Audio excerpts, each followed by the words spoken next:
A Folha de São Paulo publica aqui a imagem de sua capa, do jornal que iria circular, na verdade vai circular ao longo do dia de hoje. Fizeram questão de dar destaque, você vê ali ó, a matéria do topo, a matéria de capa, são as revelações do Verdivaldo e do Serapião, né? Folha, primeira página. E aí, tudo começa aqui. Glenn Greenwald, todo mundo conhece, é o Verdivaldo, e o outro é o jornalista Fábio Serapião. Fábio Serapião. A gente falou alguma coisa dele. Mas enfim, isso daqui foi amplamente debatido ao longo do dia de ontem. Cada um pegou um pedaço, né? Esmiuçou. Então não vou fazer questão de me aprofundar muito, porque tem muita coisa no vídeo de hoje. Se a gente for olhar tintim por tintim, já que eu botei muita coisa, a gente não sai daqui hoje. Mas enfim, né? O ministro usou o TSE fora do rito para investigar bolsonaristas no Supremo, revelam mensagens. E a nota lá dos senhores diz que o gabinete do cara ordenou por mensagens e de forma não oficial a produção de relatórios pela Justiça Eleitoral para embasar decisões do próprio ministro contra bolsonaristas no inquérito das fake news no Supremo durante e após as eleições de 22. As mensagens revelam um fluxo fora do rito envolvendo os dois tribunais, tendo o órgão de combate à desinformação, o Tribunal Superior Eleitoral, sido utilizado para investigar e abastecer um inquérito de outro tribunal, que é o Supremo, em assuntos relacionados ou não com a eleição daquele ano. A Folha teve acesso a mais de 6 GB de mensagens e arquivos trocados via WhatsApp pelos auxiliares do cara. As mensagens abrangem o período de agosto de 2022, já durante a campanha eleitoral, a maio de 2023. A Folha obteve um material com fontes que tiveram acesso a dados de um telefone que contém as mensagens, não decorrendo de interceptação ilegal ou acesso hacker. Aqui é algo que um ou outro comentou, mas não tem assim tão destaque na rede social, que é o seguinte: como que essas mensagens elas ganham luz? É uma coisa que eu gostaria de saber. Porque quando diz, não, veio de um telefone que teve acesso, que contém as mensagens, é alguém que estava em algum desses grupos de WhatsApp? Algum dessas pessoas, sei lá, tinha um telefone e eles venderam o telefone caiu na mão de alguém, alguém comprou o celular e falou, nossa, o celular que eu ganhei, que eu comprei, veio com essas mensagens dentro, vou dar para a Folha de São Paulo. São questionamentos, né? Na mão do Glenn Greenwald, que ficou conhecido pela Vaza Jato no Brasil, né? Fora o caso Snowden lá atrás, mas no Brasil pela Vaza Jato. Então são aquelas coisas que eu acho que todo mundo deve se questionar, porque esses pontos eles são interessantes. E aí eu trago uma informação extra. O Fábio Serapião, coloca se você acha alguma coisa sobre Fábio Serapião e inquérito. Vê se ele está sendo investigado por algum inquérito. Talvez ele esteja meio chateado. Seja uma das motivações chegar na mão dele. E, reza a lenda, isso eu ouvi da boca de jornalistas do consórcio, que tava um clima meio ruim no início do ano, de jornalistas que não eram da Globo, e tava todo mundo assim olhando, e gente que tem acesso, fontes de alto nível, falam assim, poxa cara, só quem tá tendo os bastidores, os furos, é a turma do amor, né? A turma da Globo. Isso tava meio que incomodando o pessoal. E aí eu acho que se você olhar na Folha de São Paulo, olhar o que eu sempre falo para vocês, tenta entender quem é um jornalista, o que cada um cobre, né, qual a especialidade de cada um. Eu acho que vocês vão perceber que o Serapião é um cara que sempre cobriu essa questão, né, de investigações e tudo mais. Talvez ele tenha ficado sem fontes aí, né, com a turma da Globo News, que eu tô meio um pouco chateado. Essa nota, vindo das mãos de quem veio, ambos os senhores, chamou muito minha atenção. Não consigo dar uma resposta extra para vocês, mas trazendo aqui alguns elementos pra gente ficar de olho, que assim como vocês, eu quero muito entender este caso, porque não me parece uma coisa simples, porque nada no Brasil é simples. Mas continuando. Ao menos parte desses documentos foi usada pelo ministro para embasar medidas criminais contra bolsonaristas, como cancelamento de passaportes, bloqueio de redes sociais, intimações para depoimento à PF, 2 pedidos de monitoramento e produção de relatórios sobre postagens do jornalista Rodrigo Constantino. Vejam só, muita gente chamou atenção a isso. O próprio Constantino, ele foi tratado como jornalista, tanto pela Folha de São Paulo quanto pelo Jornal Nacional. Ele não foi estigmatizado, ele não foi humilhado, como a imprensa sempre faz, como o consórcio sempre faz, que trata, não, influenciador, blogueiro, chamou de jornalista. E todo mundo fica assim, né, rapaz? Ontem eu vi um comentário da Tsuki também falando, ó, as matérias, quando trata, não chama de bolsonarista. Em nenhum momento estão tratando essas pessoas como extrema-direita. Bolsonarista ainda pode existir. Extrema-direita é um negócio muito maligno, maléfico, mas tudo bem. Enfim, e aí um desses eventos, esse relatório constantino, mostra como se dava a tal dinâmica. Um deles ocorreu, dos diálogos, 28 de dezembro de 2022, a 4 dias da posse de Lula, quando, em tese, já não havia mais motivo para o Tribunal Superior Eleitoral atuar. O juiz auxiliar do gabinete do ministro, no Supremo, pergunta a Tagliaferro, do TSE, se ele pode falar. Aspas, posso sim. É por acaso o caso do Constantino? Depois desse áudio, os dois iniciam uma conversa sobre um pedido do ministro para fazer relatórios a partir de publicações das redes de Constantino e do também bolsonarista Paulo Figueiredo. Aqui não chama de blogueiro nem nada, mas falando, o ex-apresentador da Jovem Pan, neto do ex-presidente João Batista Figueiredo, o último da ditadura militar. Depois de Tagliaferro encaminhar uma primeira versão do relatório sobre Constantino, Ayrton Vieira manda prints de postagens do jornalista e cobra a alteração do documento para a inclusão de mais manifestações. Pelas mensagens, fica claro que o pedido para a produção do relatório partiu do próprio ministro. Aspas, quem mandou isso aí, exatamente agora, foi o ministro, e mandou dizendo, vocês querem que eu faça o laudo? Ele tá sim, ele cismou com isso aí. Como ele está esses dias sem sessão, ele está com tempo para ficar procurando, diz Ayrton Vieira em áudio enviado a Tagliaferro às 23h59 da noite daquele dia. É melhor pôr as postagens, alterar mais uma vez, aí satisfaz Sua Excelência. O assessor do TSE então responde, já na madrugada do dia 29 de dezembro, e afirma que o conteúdo do relatório enviado anteriormente já seria suficiente, mas que iria alterar o documento e incluir as postagens indicadas pelo ministro por meio do juiz instrutor. Aspas. Concordo com você, Eduardo. Se for ficar procurando postagens, vai encontrar, é evidente, mas como você disse, o que já tem é suficiente. Mas não adianta. Ele, o ministro, cismou. Quando ele cisma, é uma tragédia. Aspas de novo. Peço para o Eduardo analisar as mensagens desse Constantino para vermos se dá para bloquear e prever multa. Diz a mensagem do ministro, cujos prints foram enviados a Eduardo Tagliaferro. Aspas, já recebi e, aspas de novo, está para derrubada, responde o assessor do TSE em duas mensagens. Em um primeiro momento, Ayrton Vieira diz que o bloqueio seria dado pelo TSE e a multa pelo STF em poucos minutos. No entanto, ele informa que tudo será pelo Supremo e pede para Tagliaferro caprichar. Eduardo, bloqueio e multa pelo Supremo, né, Constantino. Capriche no relatório, por favor. Risadas. Aí, com o ofício, vi e-mail, obrigado. Deu uma caprichada aí contra o Constantino. Essa foi a parte 1. Primeira nota da Folha de São Paulo. Poucas horas depois, mais ou menos, eu não sei se chegou a dar 2 horas depois, a Folha publica uma segunda nota com áudios. Não lembro se essa primeira já tinha áudio, estou na dúvida agora, mas enfim, essa tinha áudios, falando sobre como os senhores ali que estavam conversando, como eles enxergavam algumas coisas do que estava acontecendo, né? Aí tá aqui um áudio, não vou dar play nos áudios, quem quiser tá na rede social disponível, senão o vídeo vai ficar gigantesco. O juiz instrutor Ayrton Vieira, principal assessor do ministro, demonstrou em áudios a preocupação com a forma de atuação dos gabinetes do ministro. O outro lado, o ministro e seus auxiliares foram procurados e não responderam aos questionamentos.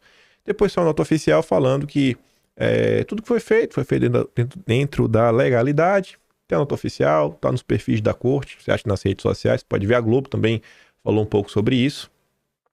Aí o áudio faz parte desta nota, saiu às 7h11 da noite. Deixa eu ver qual a hora da outra.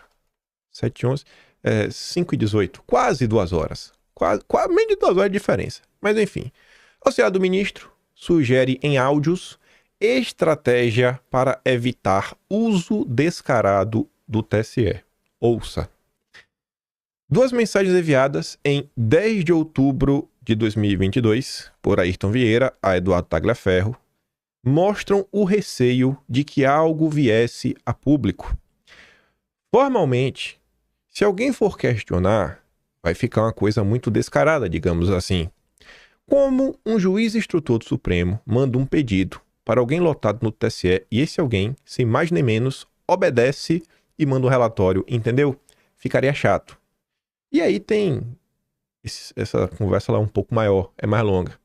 Mas com isso daqui você consegue entender, né, o segundo ponto que foi abordado pelos senhores jornalistas da Folha de São Paulo. Então, primeiro ponto, falam que teve, né, vou até voltar na manchete para ser extremamente justo.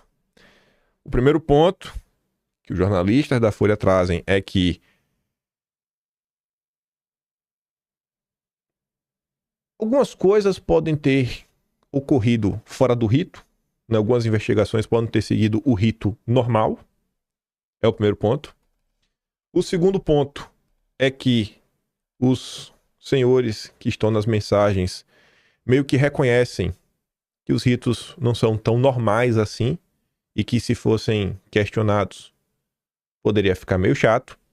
Isso daqui foi as duas principais notas, do Glenn e do Serapião, publicadas ontem e que tomou conta das redes sociais. Todo mundo comentou, análises, críticas, enfim, pautou o debate. Parte 1, parte 2. Só que teve a parte 3. Mas vamos ficar ainda no dia de ontem. Vamos olhar primeiro a repercussão da parte 1 e parte 2. A parte 3, essa a gente vai esmiuçar com mais detalhes, porque é nova, 4 da manhã. E eu achei ela mais intensa do que a parte 1 e a parte 2. Mas enfim. José de Abreu, ator da Globo, mandou na lata. O ministro deveria mandar fechar a Folha de São Paulo. E eu concordo. Vai lá, Zé. Tamo junto, irmão. É isso aí. Pau. Sem duas conversas. Isso é a esquerda, gente. Isso daqui é a esquerda. Isso daqui também é a esquerda. Hipocrisia é a marca da esquerda brasileira. O tweet de cima é do Thiago dos Reis, uma das maiores lideranças do lulismo nas redes sociais. Thiago dos Reis, personagem central do gabinete da ousadia do PT, que apareceu nas diversas matérias do Estadão sobre, né, que se tornou um certo escândalo ao longo do mês de maio. Thiago dos Reis, né, às 7h50 da noite ontem, dizia: o bolsonarista Glenn, pronto, o Verdivaldo agora é bolsonarista, soltou uma matéria na Folha para atacar o ministro e tentar salvar o Bolsonaro. Pode prender Bolsonaro, né, e jogar a chave fora. Para isso eu só tenho 3 palavras. Ministro, eu autorizo. Quem está com o ministro, comenta aí. Ministro, eu autorizo. O mesmo Thiago dos Reis, em 29 de outubro de 2020, escrevia: prometeu uma chuva de áudios da Vaza Jato, jogou na cara da Carla Zambelli, estamos esperando até agora. E quando alguém pergunta, ele fica bravo. Mas mesmo assim, o Glenn foi um herói. E o Lula está livre graças a ele. Aqui o Verdivaldo era herói, né? Vejam só. Quer dizer, então foi um bolsonarista, né, que se livrou o Lula. Gente, é piada essa gente, né? Esse daqui ainda é pior. Alberto Cantalice, filiado ao PT. Presidente da Fundação Perseu Abramo, Fundação dos Intelectuais do PT. O Alberto Cantalice, ele estava presente desde a primeira reunião das ONGs e outros grupos da sociedade civil, ONGs também, né? Os think tanks da vida, com os assessores dos parlamentares americanos, naquele evento que começou a ser organizado pelo Washington Brasil Office no início de 2022, que foi crescendo ao longo do ano e que, bom, graças a eles, né, a nossa democracia foi salva. Vocês devem lembrar tudo isso. Financial Times, em junho do ano passado, soltou aquela nota contando como o Biden entrou em campo para salvar a democracia, junto com a CIA, junto com a Laura Richard. Então, assim, é um petista graúdo aqui diante de nós. Pois bem, ali abaixo, o comentário que o Cantalice fez ontem, Nunca acreditei nesse Verdivaldo. Nunca reverenciei. Tem toda a pinta de farsante. Todos aqueles que querem se colocar acima do bem e do mal são do mal. E ali temos um tweet de 2020. O jornalista que se omitir ou apoiar essa perseguição ao Glenn Greenwald é indigno de seguir na profissão. Naquela época o Glenn era gente boa, né, Cantalice? Isso é a esquerda. Isso é a esquerda. Isso é o petismo.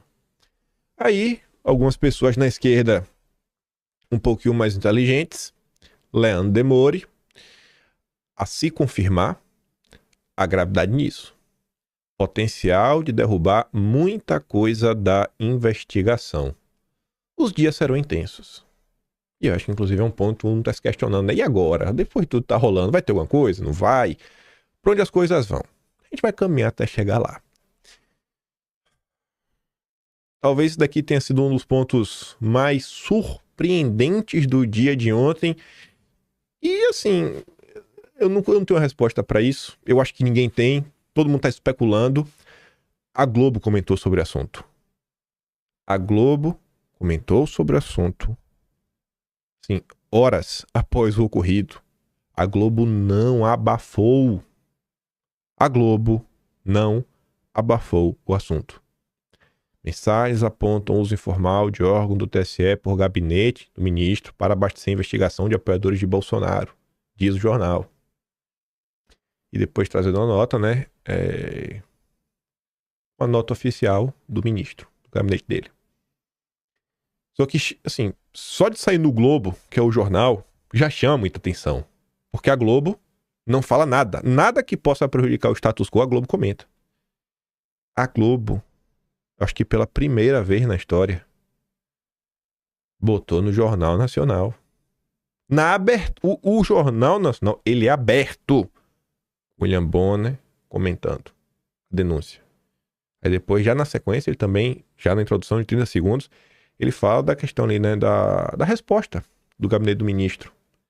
E o Globo fez uma reportagem de em torno de quase 6 minutos para explicar o caso. Aí foram 3 minutos e pouco, dando destaque, o que está na Folha de São Paulo, tudo mais, com direito a imagens. Onde a Globo vai, seleciona as partes, destaca. Vocês podem ver aqui. Ficou todo mundo assim, rapaz, a Globo... Teve gente que falou assim, a Globo... E não tem como não ficar assim, né? A Globo não abafou, botou no Jornal Nacional. Também estava no Jornal da Band, enfim. É o principal assunto debatido no Brasil. Possivelmente vai pautar todo o dia de hoje. Né? Então, no período eleitoral, a eleição já ficou meio que segundo plano. Teve várias coisas na Venezuela também. Por conta do país. Não tinha como ser diferente. Aí... falando de algumas repercussões, o Paulo Figueiredo, ele publicou uma nota, né, a parte que o toca, que ele é mencionado na matéria da Folha de São Paulo, tudo mais. Vocês conseguem achar, né, incluindo essa própria matéria, tá lá a nota completa do Paulo Figueiredo. Enfim, mas em tom bem crítico, não acho que é algo que vai surpreender vocês. O que chama a atenção para mim não é o conteúdo do Paulo Figueiredo, mas a imprensa publicou. Beleza que saiu na coluna do Paulo Capelli. O cara mais à direita do Metrópolis, mas saiu na imprensa, né? Fiquei surpreso. Parabéns aí pro Paulo Capelli, sua equipe, né? Que deram espaço aí para pronunciamento, né, oficial das pessoas que foram citadas na matéria. Aí tá ali, ó. E não é tratado como o blogueiro, não. Ex-Jovem Pan se manifesta após vazamento sobre o ministro. Deu aquela valorizada, né, na manchete, né, ex-Jovem Pan, o cara fica na dúvida, eita, quem é? O Constantino? É o Figueiredo? Porque ambos são da Jovem Pan, né? Deixou aquele clima de mistério no ar, mas a matéria é sobre a nota oficial do Paulo Figueiredo. Elon Musk também comentou sobre o assunto, a imprensa repercutiu, vários portais, peguei aqui 2 iguais, só para mostrar para vocês. Elon Musk reage à postagem de Verdivaldo sobre denúncias, após críticas. Musk reage à reportagem sobre o ministro. Uau! A postagem essa daqui, né? Essa foi uau! WW, uau! Enfim, Elon Musk comentou, virou assunto no Brasil. O Verdivaldo, né, ele compartilhou ele mesmo, escrevendo em inglês, para seus leitores internacionais que o acompanham, para saber o que se passa no Brasil, enfim. confusão, daquela que vocês adoram. Vocês gostam de uma confusão, né? Mas, enfim, essas foram as primeiras repercussões na imprensa. Vamos olhar agora algumas críticas que foram feitas ao processo, alguns posicionamentos. Começando aqui, mais pela direita, André Marsiglia foi o primeiro advogado do inquérito das fake news. Ele representou a revista Cruzoé. Então, um cara que vem acompanhando esse processo por um bom tempo. Então, sabe um pouco, tem uma certa propriedade para comentar, né? Não é um cara que está perdido no meio da confusão. Ele compartilhou aqui uma nota, que é do UOL. Ministro sob vazamento de mensagens, né? Procedimentos foram oficiais. E ele meio que contesta essa afirmação. Ele fala que procedimento oficial não se faz por WhatsApp. O problema, no entanto, nem é esse. A questão central é que o procedimento não poderia ser feito. Quem julga não pode investigar, direcionar a investigação e escolher investigado, ocorrendo a vício insanável e parcialidade do julgador.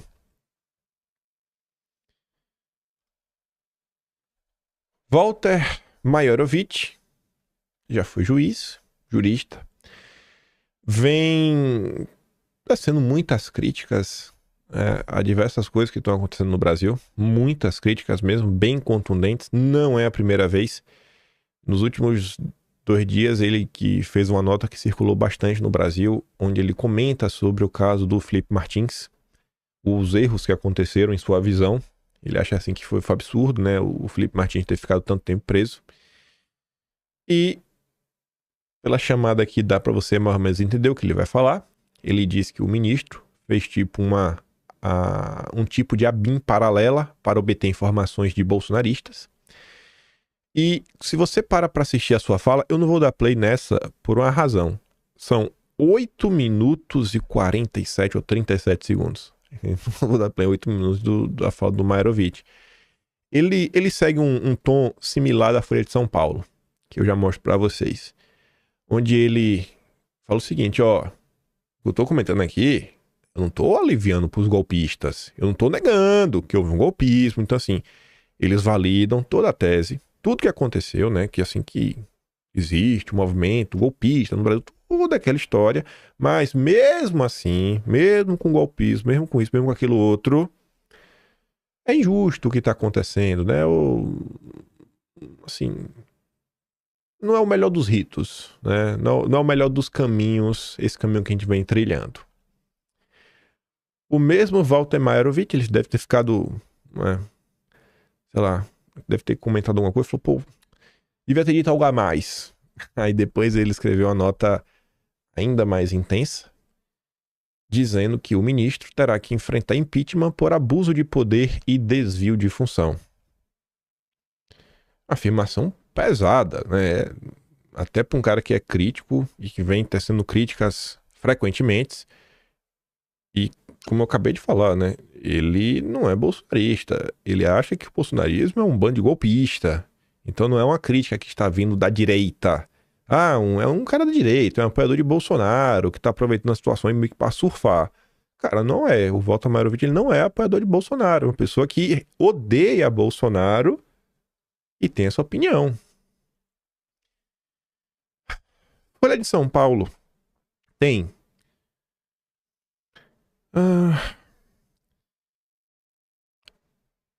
tem 2, para ser assim... Tem 3, mas um eu não sei se a opinião dele vale tanto sobre a coisa, porque ele é bem wokezinho. E eu sinto que às vezes ele não é tão levado a sério quando ele escreve. Não vou nem citar o nome dele. Mas a Folha de São Paulo tem 3 caras que também escreve sempre sobre o judiciário, suas colunas. Um escreve com muito mais frequência, que é esse aqui, é o Bogossian. Aí você vai ter o Conrado Ubner, que inclusive já foi processado pelo Augusto Aras e vem tecendo críticas. Escreveu inclusive um livro criticando como está o poder judiciário no Brasil atualmente. Um dos termômetros que eu estava esperando para ver era o texto do Conrado Ubner. Cego esperando. Quero ver como ele vai abordar esse assunto. Outra pessoa que eu estava esperando comentar, fui atrás e já fiquei meio assim, é o Fausto Macedo, que é o cara que cobre de judiciário no Estadão. O Estadão ontem soltou umas 7 a 8 matérias sobre o assunto, falando, ó, quem é o Tagliaferro, quem é o Ayrton, uma nota para cada acusação que foi feita na Folha de São Paulo, depois uma matéria para relembrar o que é o inquérito das fake news, enfim, o Estadão soltou várias notas. Todas as notas, ou pelo Quarteto Mágico, que é a turma da parte de jornalismo investigativo do Estadão, o Valfré, Tássio Lohan, etc, tudo mais, ou algum estagiário. Cara, assim que eu vejo assim, isso aqui é só aquelas matérias feijão com arroz. O Fausto Macedo, que é ele, a Pepita Ortega e mais uma mina que eu esqueci o nome agora, que é quem cobre mesmo, e os assuntos pesados saem lá. Teria também o Marcelo Godoy. Marcelo Godoy não falou nada. O Fausto Macedo só publicou uma única nota, e a nota do Fausto Macedo, ele replica a nota oficial do gabinete do ministro. Mas eu fiquei meio assim, né? Não criticou, não falou nada. É um player importante nesse debate jurídico, é um jornalista da área que faz a cobertura, tá calado. Então, eu duas figuras que eu estava esperando para olhar. Na Metrópolis, a única opinião que chamaria mais minha atenção seria do Guilherme Amado. Se ele escrevesse algo num tom bem crítico, também não fez assim. Bela Megali, com certeza traria informação aí, né, de como tá o clima lá dentro da corte. E a Bela Megali não trouxe ainda, né? Tô esperando a Bela Megali comentar com suas fontes, também é uma fonte que eu tava esperando.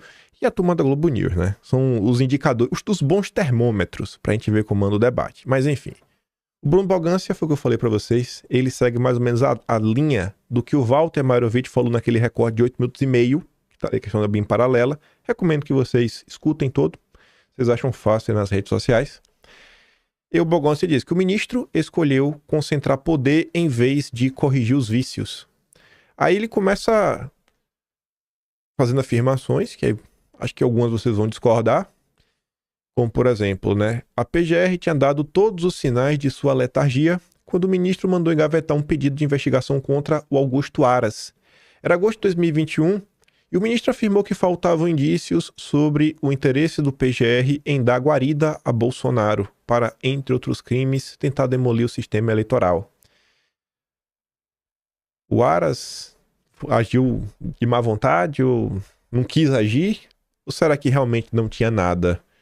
Vai ser aqui um ponto que, para a imprensa, o Aras não fez nada, não fez o que deveria fazer, e acho que para grande parte da direita, o Aras fez o que ele deveria ter feito, né? Então, mas esse é o tom que o Bogancia está dando. A tolerância com a omissão da PGR e a concentração de poderes no Supremo contam duas partes da mesma história. O ministro se acostumou com a presença de Aras como um objeto inanimado na paisagem institucional. Em vez de corrigir o vício, o ministro deu um jeitinho para ocupar aquele espaço. O acúmulo de superpoderes no gabinete do ministro ganha novos contornos com as revelações dos jornalistas Fábio Serapião e Verdivaldo. Reportagem da Folha aponta que o ministro participou da fabricação de relatórios do TSE que ele mesmo usaria no Supremo para ordenar medidas contra suspeitos de difundir material com teor golpista. As mensagens trocadas entre assessores dos dois tribunais mostram que o ministro não foi apenas um juiz rigoroso contra aqueles que representavam um risco à democracia. Nesse quesito, há queixas razoáveis, mas o ministro agiu às claras, submeteu suas decisões a escrutínio público e foi respaldado pelo tribunal. Até voltar, né? Vamos ler de novo esse parágrafo. As mensagens trocadas, né, mostram que ele não foi apenas um juiz rigoroso, né, contra aqueles que representavam o risco à democracia. Nesse quesito, há queixas razoáveis. Ó, tem umas queixas que fazem sentido, mas o ministro agiu às claras e as suas decisões foram submetidas a escrutínio público e respaldadas pelo tribunal. Ele está falando que a imprensa apoiou, né? E o plenário referendou. A decisão de queimar etapas em segredo e simular passos desse processo, por sua vez, indica que ele escolheu ignorar alguns limites à sua autoridade. É ilustrativa a mensagem que um auxiliar envia para ordenar a alteração de um relatório que deveria ter sido produzido de forma espontânea. Ele cismou. Quando ele cisma, é uma tragédia. A preparação de um golpe foi uma ameaça real, e os suspeitos exibiram provas ao ar livre. A movimentação do ministro foi a única defesa consistente daquele período, mas isso não impede que seus métodos sejam questionados. Aceitar que o ministro tenha um controle absoluto do processo e recuar em formalidade para aplicar a lei é um erro.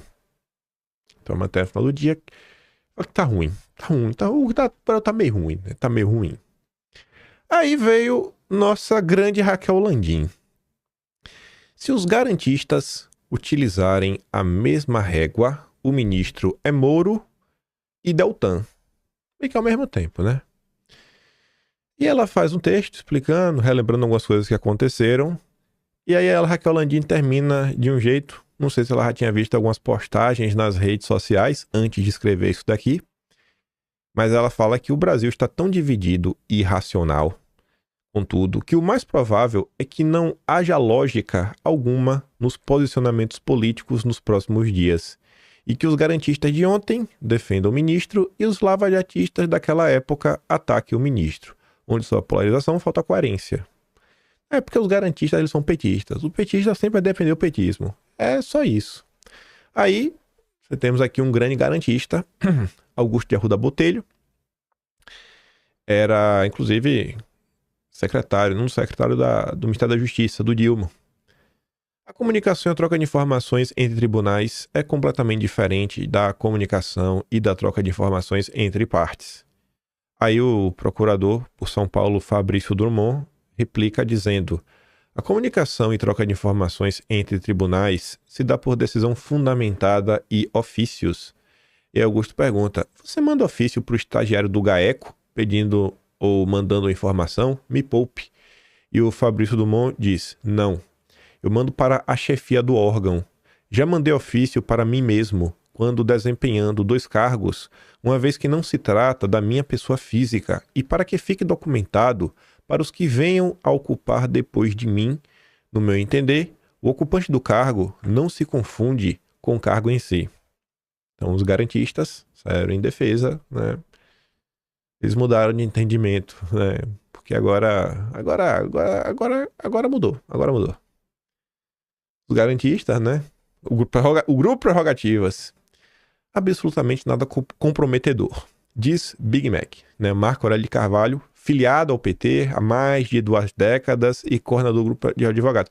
Ó, de coração, eu gosto do Poder 360, mas se algum de vocês me assiste, Fernando Rodrigues, você é diretor de jornalismo, cara, isso aqui é um desserviço. Isso aqui não é jornalismo. Você colocar como coordenador de grupo de advogados só essa informação é uma meia desinformação. O Prerrogativas é um grupo de advogados ligados ao PT. Sempre foi noticiado assim pela imprensa, inclusive pela própria Mônica Bergamo na Folha de São Paulo. Sabe, você coloca assim, dessa forma, fica parecendo que é um grupo qualquer, um grupo independente, imparcial, sabe? Da mesma forma, quando aparece assim algum grupo, fala assim, um grupo conservador, aliado a Bolsonaro, você tem que trazer a pessoa para o leitor conseguir entender. Eu acho que já coloca na manchete. Pelo menos eu faria isso, né? Porque não se faz assim quando é de direita, não, o bolsonarista, o direitoso, o conservador. Coloca, né? Grupo de advogados ligados ao PT, cujo seu coordenador, filiado ao PT há mais de 2 décadas. Não sei se ele foi padrinho do casamento de Lula. Tenho essa dúvida, mas ele tava lá. Aí, os lavajatistas que lá atrás criticaram, agora, né? Agora estão criticando também. Deltan considera grave. Moro diz que ainda não leu. O Moro é demais, né? Eu adorei essa do Moro. E aí, Moro? Não li ainda. Não li. É o principal assunto do país. Mas o Moro ainda não leu. Ô, gente, não dá, pessoal. Na boa, não dá, gente. Não dá. Sem querer ser chato, mas não dá. O Moro realmente é o Moro, né? Sérgio Fofocas. E aí a Monique Checa, lavajatista, ela diz o seguinte, né? O espanto é seletivo, a ordem para não sair nada contra os abusos do Rei Sol. Algumas repercussões acho que são importantes. Aí o Bastidor publicou nota. É um veículo que eu estou no Boas Novas recentemente, principalmente sobre os fenômenos de porta giratória no Brasil. Ontem teve uma sensacional, mas não tem clima, né, com tudo que tá rolando. Aí você vê, cada um tá dando nome porque tá acontecendo. A Andresa Matais deu nome, o Bastidor deu outro, tá cada um chamando de uma coisa. Matéria da Folha de São Paulo, pra mim. O Bastidor tem acompanhado a atuação. Eles fizeram a primeira nota, a nota começa comentando sobre o caso. E, enfim, né, dando os highlights do que saiu na Folha de São Paulo. E aí a nota termina com algumas informações extras, né, algumas críticas a mais. Onde eles falam que o bastidor tem acompanhado a atuação do ministro, né, especialmente da condução dos inquéritos. Um dos mais controversos é o das fake news, em andamento desde 2019, no qual o ministro tem tomado decisões de ofício, sem a participação do Ministério Público, da Polícia Federal. Outro inquérito polêmico é o das milícias digitais, frequentemente usado para criticar a atuação dele, aberto desde 2021, ainda não resultou em ações práticas contra os investigados. Nos bastidores da corte, é chamado de inqueritão, por sua capacidade de expandir o escopo e incluir mais investigados. O caso mais recente foi do bilionário Elon Musk, que usou a rede X para atacar pessoalmente o ministro. Aí o dono do bastidor, o Diego Escostegui, já trabalhou para o Grupo Globo, né, na revista Época. Não há poder de polícia do TSE que justifica a atuação dele à frente da corte e nos inquéritos ainda em curso no Supremo. São anos de ações inquisitoriais e autoritárias, com aval de colegas e silêncio obsequioso de parte da sociedade civil. O Escostegui devia conversar isso com o Leandro Loyola, o seu colaborador, que tem uma tara por Bolsonaro incrível. Todos os textos do Leandro Loyola, em geral, sobre Bolsonaro, sobre os bolsonaristas, sempre assim um tom muito raivoso. Mas tudo bem, né? Tudo bem. Aí, para trazer um bastidor que saiu já no virado do dia de hoje, tentei colocar as coisas um pouco em ordem cronológica e meio que também separado por blocos, né, de opiniões mais à direita, mais ao centro, mais isso, mais aquilo outro. Enfim, Mônica Giuliano, lá do Estadão, ela publicou a nota que eu fiquei sem entender. Fiquei sem entender essa nota. E por que eu não entendi? Venham comigo e vejam se vocês terão a mesma dúvida. Na corte, a avaliação é de que as ações adotadas pelo ministro não têm ilegalidade. Leia o bastidor, tá? Beleza. No Supremo, a interpretação, assim como disse em nota no gabinete do ministro, é de que todas as ações adotadas por ele nos inquéritos das fake news e das milícias digitais foram feitas seguindo os termos regimentais e que, em princípio, não haveria nenhuma ilegalidade. Tá, tem aí. Aí por que eu não entendi? Ela disse que não, lá na corte, o entendimento é esse. Só que 2, 3 parágrafos depois, ela disse que o Estadão procurou 6 dos 11 ministros para comentar a acusação de que ele pediu investigação, falar do rito, né? Só que nenhum deles se manifestou, embora as ações do magistrado sejam vistas como controversas no meio político. Aí eu assim falei, cara, o Estadão procurou 6 de 11. Nenhum comentou. Como é que ela sabe, então, que no bastidor a corte não vê problemas na atuação? Eles não responderam nada a ela, mas falaram, não vemos problema. Foi a única resposta, não vemos problema, foi só... Eu não entendi como que ela chegou nessa conclusão. Ela chegou a essa conclusão porque um interlocutor, uma fonte passou para ela isso. Eu recebi de uma fonte que o clima lá tá assim. E aí eu fui atrás para checar e nenhum me respondeu. Fiquei sem entender. Não entendi. Enfim. Comentamos o caso. Repercussão no petismo duro, né? O núcleo duro do petismo ao lado da Globo. As primeiras críticas, e aí tiveram algumas análises que eu acho que são interessantes. Todo mundo se perguntando, mas e agora? E agora? Pois bem. Cláudio Dantas ontem, ele escreveu um artigo interessante no Twitter. Ele traz alguns pontos. Inclusive ele coloca algumas coisas na mesa de algo que chamou minha atenção esses dias e eu comentei com vocês. Foi uma certa entrevista de um certo senhor para uma certa emissora de TV. E o Dantas colocou ali, né? No teatro do absurdo, qual será o próximo ato? Ou a manchete que ele deu. Aí o Dantas, ele coloca uma tese na mesa que é interessante. Ele fala que existe uma lei não escrita em Brasília que impede um poder de colocar a mão no bolso de outro. E aí o Cláudio Dantas diz que o ministro Flávio Dino, talvez querendo agradar o governo, ele violou a regra dias atrás, uma regra que não existe, não está na Constituição. Isso aí assim, é como se fosse um acordo de cavalheiros, né? Dias atrás, ao suspender o pagamento das bilionárias emenda Pix. Isso daí teria desagradado, obviamente desagradou o Congresso, né? Quem quer perder as emendas Pix? Quem é o senador, principalmente do Centrão, que quer perder as emendas Pix? Aí depois o Dantas fala que o Gonê meio que apoia isso aí também, teve mais gente aí que concordou com essa decisão, e o Congresso ficou meio chateado. E aí o Dantas diz que há meses, durante a discussão sobre a PEC contra a turma da fumaça, ouviu de um senador que a paciência com o ativismo do judiciário estava se esgotando entre os parlamentares e que, no jogo político, era esperado que o Supremo cedesse em algum momento para que o país pudesse vir a ter uma perspectiva, ainda que remota, de retorno à normalidade. Aí o Dantas sai colocando ali algumas coisas que teriam feito o clima piorar no Brasil.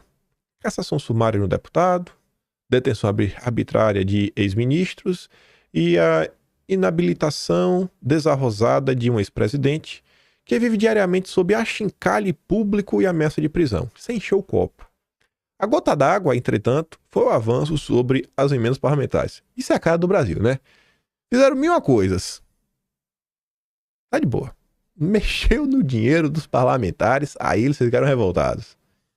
O novo TCU sobre as joias e relógios recebidos por Bolsonaro representou um constrangimento menor do que a entrevista concedida por Nelson Jobim à CNN. Eu falei, olha, eu comentei com você, falei, gente, essa entrevista aí, ela meio que é um marco. Eu falo, no dia da trouxe vídeo, eu falei, acho que muita gente não entendeu essa entrevista. Acho que muita gente não conhece quem é o Nelson Jobim. A galera fica como, o cara é o ex-ministro da corte, um ex-ministro está criticando. Tá, o Marco Aurélio Mello também já criticou, sabe? E a opinião do Marco Aurélio Mello não tem um peso que tem a opinião do Nelson Jobim. Porque o Nelson Jobim é mais bonito? Não, não é por causa disso. O Dantas tem um tempo de jornada, né?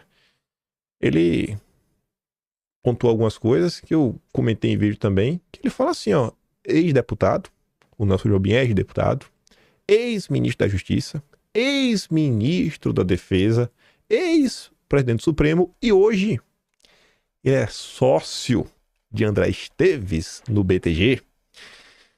Jobim numerou, né, inúmeros problemas do ministro, né, como se cumprisse um script aprovado previamente. E mais, falou isso na CNN, a casa do Grupo Esfera, do João Camargo, que sempre está produzindo aqueles mega eventos sensacionais para discutir o futuro do Brasil. Enfim, ressalta o simbolismo da fala de Jobim, que serve como um porta-voz informal do universo político, do jurídico e do sistema financeiro. Lembrando que ninguém aguenta mais a irresponsabilidade fiscal e a sanha arrecadatória do atual governo, que tá chato, tá incomodando, viu, Haddad? E aí, o Dantas vai finalmente falando várias coisas e dizendo que é o seguinte, as circunstâncias mudaram, de fato, né? Beleza, os últimos eventos, muita coisa mudou, mas estaríamos ou não naquele ponto de não retorno? Mudou a esse ponto? O ministro Dino e Gilmar vão reverter o entendimento sobre as bilionárias emendas do Congresso, correndo o risco de humilhação pública? Nelson Jobim vai retirar o que disse em rede nacional? A Folha vai recuar? A Globo virá em socorro? A Globo não sei, né? Eu quero ver como é que vai ser a Globo hoje. A cada dia avançamos mais um pouco no caminho já trilhado por gente como Hugo Chávez, Maduro. Quantos mais precisarão ser presos ou perder suas vidas? Aí, quem também fez uma análise interessante é o Leandro Demore.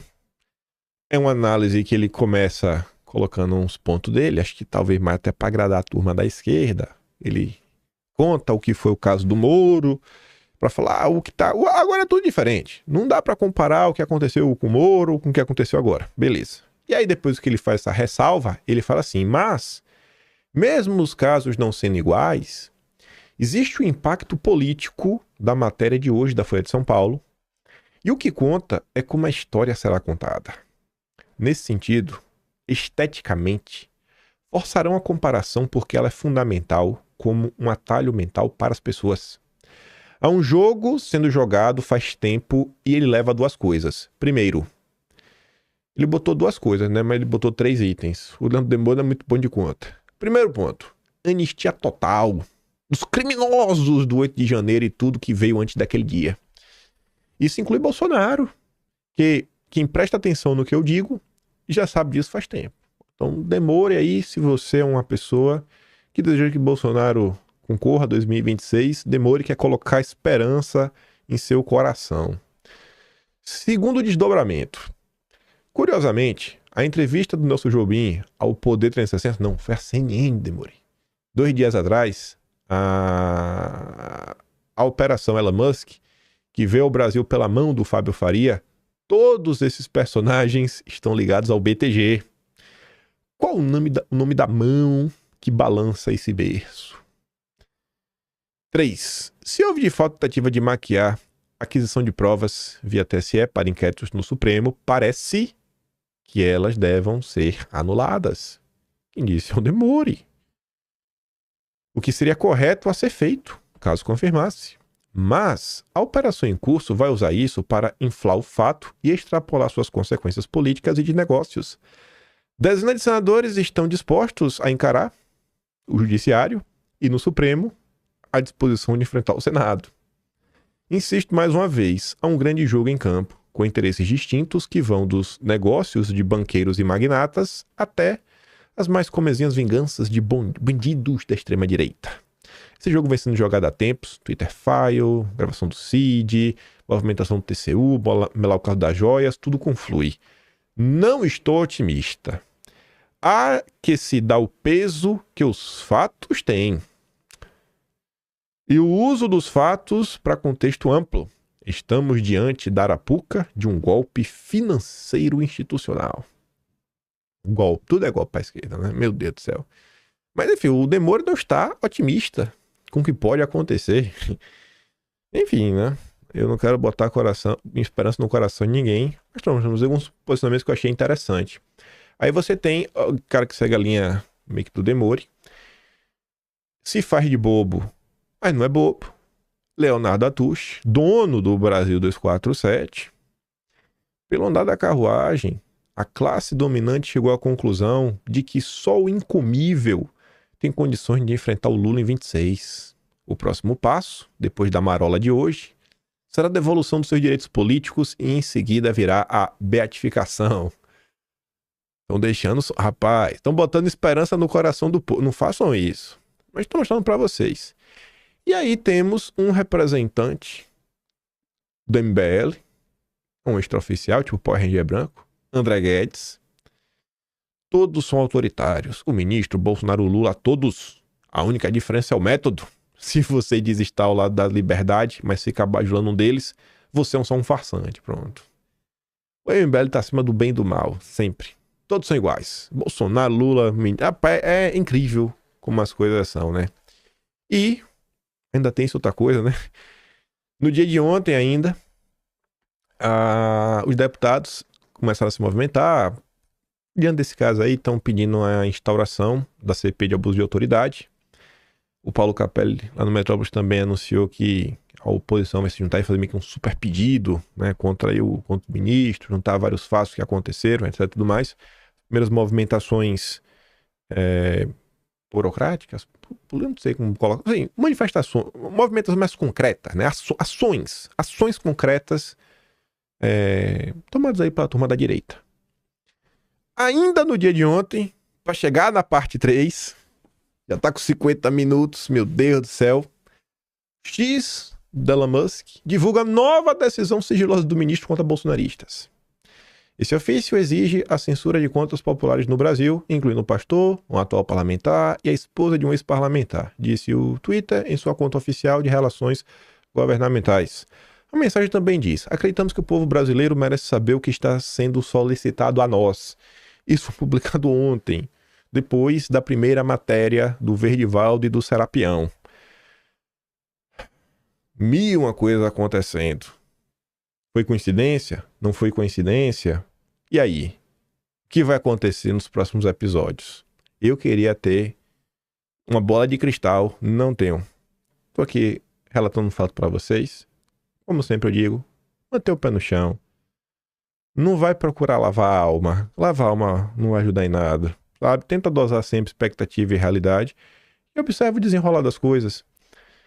Sei lá, pessoas que eu conheço no mercado financeiro, pessoas que eu conheço, sei lá, no âmbito de outros âmbitos aí, né? Sei lá, que tem experiência no judiciário, falam assim, se eles pudessem apostar em algo, eles diriam que pode mudar talvez um certo entendimento no Brasil. O entendimento, assim, a forma como se olha para algumas coisas, né? A forma como olham para o bolsonarismo, talvez mudar um pouco. A forma como olham tudo que aconteceu no Brasil, pode ter uma certa mudança nisso. Mas ninguém é dono da razão. No Brasil, pode acontecer tudo como pode não acontecer nada. E aí vamos para a parte 3. Gente, o vídeo hoje eu tava assim, ó, fechei bonitinho, separei outras coisas, tá até aí, já bateu basicamente 1 hora. Se eu falasse mais devagar, se eu mostrasse mais alguns pedaços. Aí eu já tava falando, não, tá de boa. Aí vi mais uma nota da Folha, vi essa daqui, né? Ministro escolhia alvos, pedia ajustes em relatórios contra os bolsonaristas. Mostra mensagem. Eu falei, lá vai a Folha. Tá requentando, mas ela falou ontem. Aí fica parecendo que tá enchendo o saco, né? Cada pedacinho do que aconteceu, ele solta uma nova, assim... Mas tu já falou isso, já entendi o teu ponto. Pô, cadê? Tem uma informação nova? Mas é como eu tenho o costume de ler. Lê aí pra ver, né? Já tá no costume. Mesmo que a manchete não chame a atenção, continuo lendo. E aí eu comecei a ler e falei, nossa, peraí, o conteúdo disso aqui é outro. Isso aqui é coisa nova. Eu olhei o horário, né? Falei, pô, 4 da manhã cravado. Pô, esse horário de matéria programada, né? Assim, realmente o cara programou pra ser publicado às 4 da manhã. Pra já começar a pegar o início do dia. O cara que chega ali pra ler o jornal às 5, 6 da manhã, já começar o dia pautando o dia. Aí eu comecei a dar um bizu. Falar pra vocês, eu... Rapaz, curioso as coisas que a Folha de São Paulo vem comentando. Mas vamos olhar. Os diálogos mostram também que os relatórios eram ajustados quando não ficava contento do gabinete, do ministro, do Supremo, né? Em alguns episódios feitos sob medida para embasar uma ação pré-determinada, como multa ou bloqueio de contas e redes sociais. Pô, você já sabe o que você quer fazer e aí você quer um relatório para justificar isso? As mensagens obtidas pela Folha foram trocadas entre o Ayrton Vieira, Marco Antônio Vargas e Eduardo Tagliaferro, né? Em 6 de dezembro de 2022, Ayrton Vieira enviou uma mensagem a Tagliaferro com um pedido específico e medida já determinada. Aspas. Vamos levantar todas essas revistas golpistas para desmonetizar nas redes, escreveu às 6h11 daquele dia. A solicitação foi acompanhada de um link do Twitter da Revista Oeste. Vocês devem conhecer a Revista Oeste. Conhecida por ser uma publicação de perfil de direita, antipetista e simpática ao ex-presidente Jair Bolsonaro. Essa e outras do mesmo estilo, acrescentou Ayrton. A continuação da conversa, já no dia 7 de dezembro, foi no grupo integrado pelos dois e Marco Antônio Vargas, né, o juiz auxiliar. Por volta das 5 da tarde, Tagliaferro avisou que, na Revista Oeste, encontrou apenas publicações jornalísticas que não estavam falando nada e perguntou o que, então, ele deveria colocar no relatório. Ayrton Vieira respondeu em seguida. Olha a resposta. Use a sua criatividade. Risos. E completou. Abre aspas. Pegue uma ou outra fala, opinião mais ácida e... O ministro entendeu que está extrapolando com base naquilo que enviou. Eu acho que essa frase aqui, ela deve meio que circular no dia de hoje, né? Você fala assim, pô, não tô encontrando nada, e aí faça o quê? Use sua criatividade. Eu acho que o pessoal vai pegar no pé disso daqui, viu? Acho que o pessoal vai pegar no pé. Aí o cara já responde, vou dar um jeito. Risos, né? RS. Enfim. Nos diálogos obtidos pela Folha não fica claro quais matérias produzidas pela Revista Oeste foram enviadas, né, pelo ministro e qual a destinação do relatório produzido. Outro alvo escolhido, indicam as mensagens, foi o deputado federal Eduardo Bolsonaro. Conversas de novembro de 2022 entre o Marco Antônio Vargas e Tagliaferro mostram um pedido para relacionar o filho de Jair Bolsonaro com o argentino Fernando Serimedo. Ele quer pegar o Eduardo Bolsonaro. A ligação do gringo com o Eduardo Bolsonaro. Enfim. Será que tem? Respondeu Tagliaferro. No dia seguinte pela manhã, em meio a conversa sobre outros relatórios contra outras pessoas, os dois voltaram ao tema. Abre aspas. Tem um vídeo do Eduardo Bolsonaro, com a bandeira do jornal, que fez a live de ontem. Conseguimos aí relacionar ele àquilo, mandou Tagliaferro. Bom dia. Que beleza. Já no dia 6, o tema voltou a motivar a conversa entre os dois. Logo pela manhã, às 10h28, Tagliaferro disse a Marco Antônio Vargas que Cerimedo e Bolsonaro são amigos já faz 10 anos. O chefe do combate da informação ainda brincou e disse que, se prender o EB, deve ser Eduardo Bolsonaro, o Brasil entra em colapso. Abre aspas. Esse é bandido, respondeu o juiz auxiliar. Pô, não pega bem, né? Chamar deputado de bandido não pega bem. Não pega bem. Eu nem sou tão fã assim do Eduardo. Acho que ele erra bastante, mas é pesado, né? Mais bandido. Houve uma pausa da conversa e por volta das 3h48, Tagliaferro enviou um relatório intitulado TSE Relatório Análise e Manifestações Antidemocráticas, Fernando Cerimedo. Veja se o ministro vai gostar, disse ele em outra mensagem. O relatório tem print dos vídeos de Cerimedo e usa fotos do argentino com Eduardo Bolsonaro para concluir pela relação dos dois há mais de 10 anos. Ainda em análise, identificamos conforme exposto a ligação entre Eduardo Bolsonaro e o autor das lives, Fernando Cerimedo, o quais se conhece há muitos anos, destrecho da conclusão do relatório.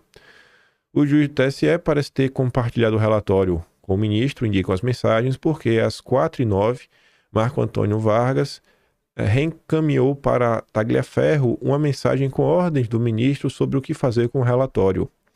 Abre aspas. Vargas, : pode bloquear os sites indicados. Ayrton, : na PET sobre isso, vamos determinar o bloqueio também e o bloqueio das contas.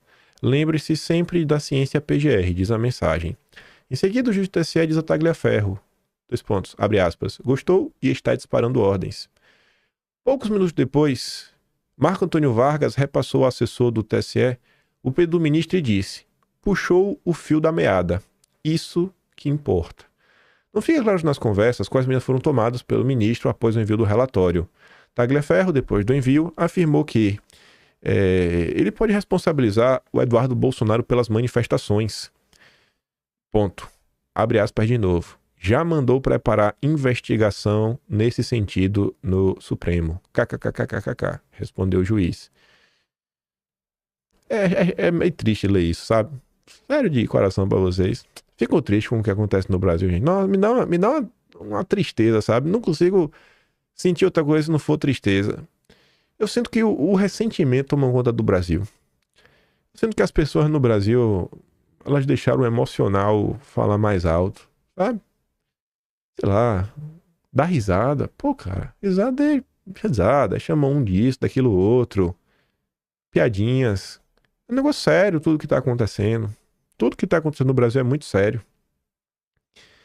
Enfim, né? Que Deus abençoe, toque o coração de todo mundo pro Brasil encontrar, sabe, um pouco de paz. E a gente tratar de assuntos que eu acho que são importantes. A gente conseguir curar as mazelas estruturais do Brasil. Segurança, saúde, educação. Como mostrou a Folha, em alguns casos, como o do jornalista bolsonarista Rodrigo Constantino, jornalista bolsonarista, jornalista, ainda que seja bolsonarista, também é jornalista. As mensagens indicam que o ministro pediu ajuste no relatório produzido pelo setor de combate e desinformação do TSE por meio de Ayrton Vieira. Também no caso do jornalista, Ayrton Vieira pediu para Tagliaferro caprichar no documento. Eduardo, bloqueio e multa pela corte, né, Rodrigo Constantino. Capriche no relatório, por favor. Aí dá risada. Sabe, me deixa triste umas coisas dessas. Isso aqui estava na primeira nota, né, que já foi publicada, mas está nessa daqui também. Ainda relacionado a Constantino, em 22 de dezembro, aí o caso que está lá no início, né? Modificações em relatórios cujos alvos eram ele, o influenciador Paulo Generoso e o ex-apresentador Jovem Pan Paulo Figueiredo. Eduardo, as postagens que temos do Paulo Generoso, do Paulo Figueiredo e do Constantino, o ministro achou que estão muito voltadas para a pessoa dele. por favor, consiga para nós postagem desses 3, nas quais eles criticam as eleições, o TSE, defendam golpe, enfim, nesse sentido. Ficamos no aguardo. Obrigado. Com certeza esse assunto, gente, vai ter algum desdobramento. Não tem como ele não ser assunto ao longo do dia de hoje. Eu acho que não tem nem como a Globo News não comentar sobre isso em algum momento. Deve ter mais coisas. O Glenn falou de 6 GB. Não sei quantas matérias vão ter. Vocês conseguiram ver aí pelo menos a parte 1, 2 e 3. Algumas colocações de pessoas aí que representam o petismo. Críticas que vieram da direita. O tom das críticas que vieram da imprensa. Acho que deu para cobrir mais ou menos tudo que está acontecendo. Algumas análises que foram feitas, né? Seja pelo Cláudio Dantas, seja pelo Demore ou Atushi. Esperar para ver aí. Eu espero que o Brasil olhe para tudo que está acontecendo em todas as áreas, não só no judiciário, e todo mundo, sabe, coloque a mão na consciência para esse país poder finalmente encontrar o seu caminho para a prosperidade. O Brasil precisa avançar. A vida no Brasil está muito difícil, está tudo muito caro, muito violento, muito seguro. E a gente fica às vezes nessas discussões, né, intermináveis. Minha Nossa Senhora. Polêmicas atrás de polêmicas. Vão atrás, dêem uma olhada em tudo. Tenham, assim, muito discernimento. Não sei se a palavra seria precaução, né? Mas sejam bem comedidos. Porque já tivemos alguns episódios anteriores. Quem já viu cachorro que já foi mordido por cobra tem medo de linguiça. Já viu essa expressão, né? Enfim, muita coisa acontece. Que as pessoas realmente trabalhem com foco de resolver e melhorar as coisas no Brasil. Tentar entender o que realmente tudo está acontecendo, tudo na boa. Né? Que ninguém mesmo, de nenhum lado, que seja o setor financeiro, o golpe financeiro institucional que o Leandro Demore falou, até esse pessoal aí que bote a mão na consciência também, né? Faça um exame de consciência de tudo que está rolando no Brasil. E é isso. Não dei play em nenhum vídeo. Vocês encontram esses vídeos todos na internet. Até a entrevista, não, a matéria do Jornal Nacional completa. E eu fico por aqui. Lembra daquela curtida compartilhada? Amanhã temos o Atlas de junho, cada manhã, dia 15, sem falta. E é isso. Deixa aquele grande beijo. Compartilhe. Volte amanhã. Tamo junto. Valeu. Fui, meus amigos.